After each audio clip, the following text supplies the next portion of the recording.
This is bad. This is very, very bad for the Eagles. And this is how we end the wild card. Right now, it is 32-9 with 5:42 left to go in the game. That is, you would, if you saw that, you'd probably think it was going to be the Eagles in the lead. They figured the things out that they had to. They had a good game, that type of stuff. No, it was the exact opposite. They sucked. They were horrible, trash. And this might be Jason Kelsey's last game. He is a 36-year-old center, 13th season, all of them on the Eagles.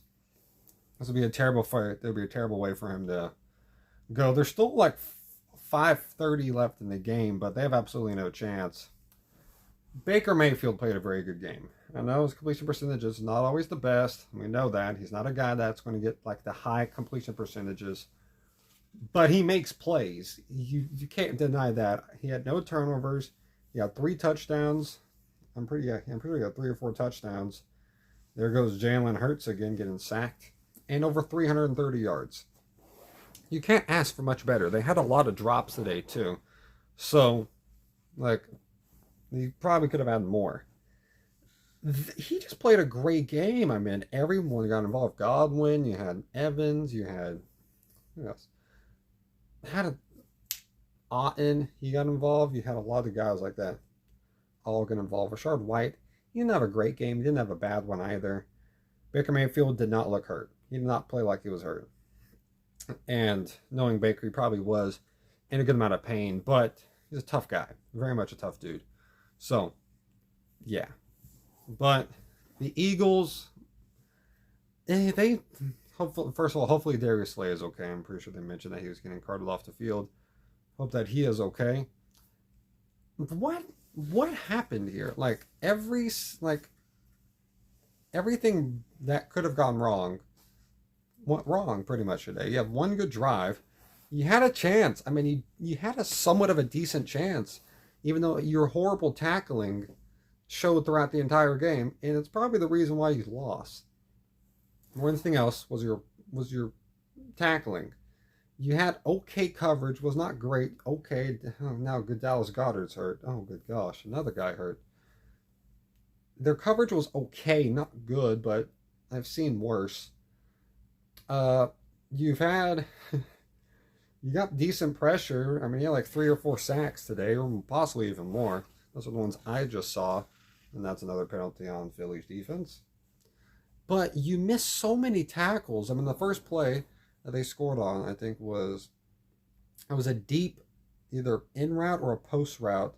I went to the left side. David Moore is wide open, and he should be wrapped up. There's Darius Slay, there's another dude, and maybe someone else there, and he just weaves throughout them, just goes to the right side and gets a touchdown, like he was supposed to. You're not supposed to be able to do that. You're just not supposed to. And then the main one was with Trey Palmer. It was a simple curl route.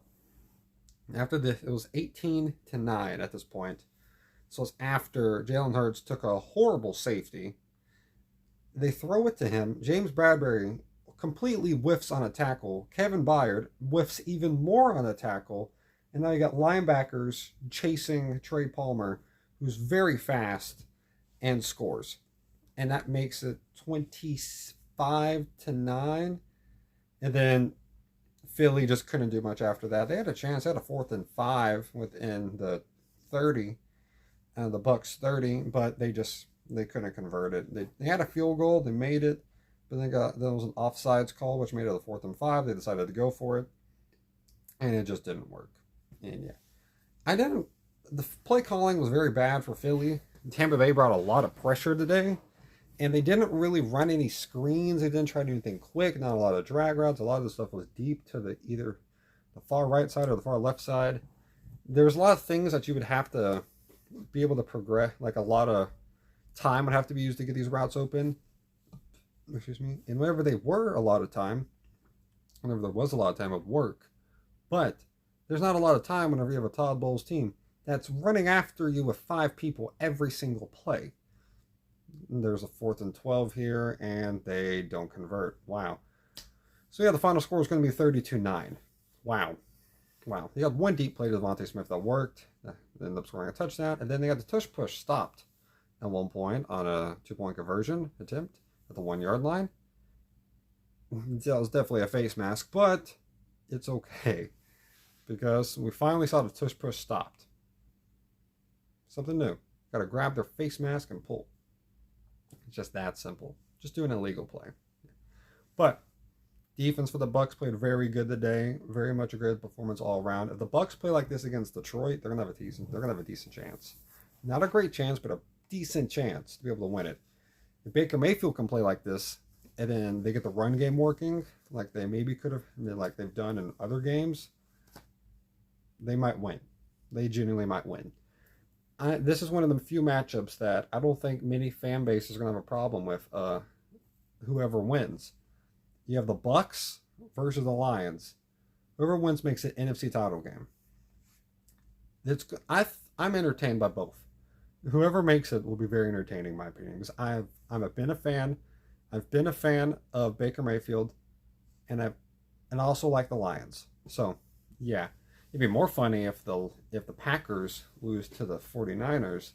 I mean, if the 49ers lose to the Packers, which means whoever wins that game would have home field advantage in an NFC title game. That would be insane, but I doubt that's going to happen. I think the 49ers will probably roll. These divisional round playoffs, like playoff matchups, are officially set up. Ravens versus Texans. That'll be fun to see. Bills versus Chiefs. That'll probably be the main game of them all. You have this matchup here, the Lions versus Bucs. That'll be fun. And then you have the 49ers versus the Packers. All of them are very entertaining matchups. It'll be fun to see what happens. See how the 49ers and Ravens play off of their bye weeks. But yeah, a bunch of Eagles fans are not going to be happy. And you don't know where you go from this. It just seems like there's a lot of confusion, a lot of problems that you didn't have until you played the 49ers. And Deebo Samuel might have single-handedly broken the Eagles organization and their team in general. Because before then, they played pretty fine together. The Eagles were a very good team. They're the best team in the league. They were 10-1.